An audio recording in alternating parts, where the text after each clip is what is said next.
Hello dear friend, तो आज मैं आया था दुर्गा माता का विसर्जन देखने। लेकिन मैं इधर देख रहा हूँ कि पेड़ पर जहाज अटक गई। मतलब ऐसा कैसा हो सकता है?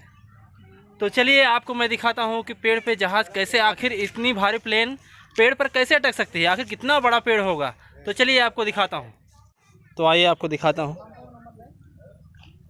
ये देख सकते हैं, ये पेड़ है और ये जहाज अटकी हुई है। ये देखिए मिल गई और अभी थोड़ी देर बाद इसको उतारा जाएगा क्रेन से लाके। और जहाज के मालिक ये है। और सर जहाज उतारिए।